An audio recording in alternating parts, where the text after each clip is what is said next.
ಎಲ್ಲರೂ ರಿಂಗಣಿಸುವ ಶಬ್ದ ಇದೆ ಡಾಕ್ಟ್ರೇ, ಅದಕ್ಕೆ ಒಂದು ಮೆಡಿಸಿನ್ ಕೊಟ್ಬಿಡಿ ಅಂತ. ಯಾಕೆ ಅಂತ ಹೇಳಿದರೆ, ನಮ್ಮ ಜನಸಾಮಾನ್ಯರಲ್ಲಿ ಏನು ತಿಳ್ಕೊಂಡಿದ್ದಾರೆ ಅಂತ ಹೇಳಿದರೆ, ಈಗ ತಲೆನೋವು ಬಂತು ಪ್ಯಾರಾಸಿಟಮಾಲ್ ಕೊಡ್ತಾರೆ, ಅದೇ ರೀತಿಯಾಗಿ ಹೋಮಿಯೋಪತಿಯಲ್ಲಿ ರಿಂಗಣಿಸುವ ಶಬ್ದಕ್ಕೆ ಮೆಡಿಸಿನ್ ಯಾವುದಿದೆ ಅದು ಕೊಟ್ಬಿಡಿ ಅಂತ ಅವರ ಒಂದು ಉದ್ದೇಶ. ಆದರೆ ಅದಕ್ಕೆ ಸರಿಯಾದ ಒಂದು ವಿಶ್ಲೇಷಣೆ ಬೇಕಾಗುತ್ತೆ, ಅದಕ್ಕೆ ಸರಿಯಾದ ಅಧ್ಯಯನ ಬೇಕಾಗುತ್ತೆ.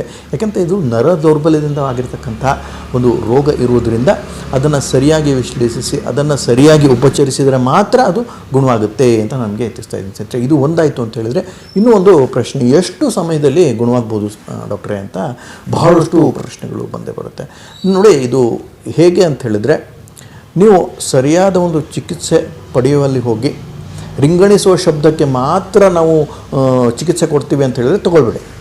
ಯಾಕೆ ಅಂತ ಹೇಳಿದರೆ, ರಿಂಗಣಿಸುವ ಶಬ್ದಕ್ಕೆ ಹೋಮಿಯೋಪತಿಯಲ್ಲಿ ಯಾವುದೇ ತರಹದ ಚಿಕಿತ್ಸೆ ಇಲ್ಲ.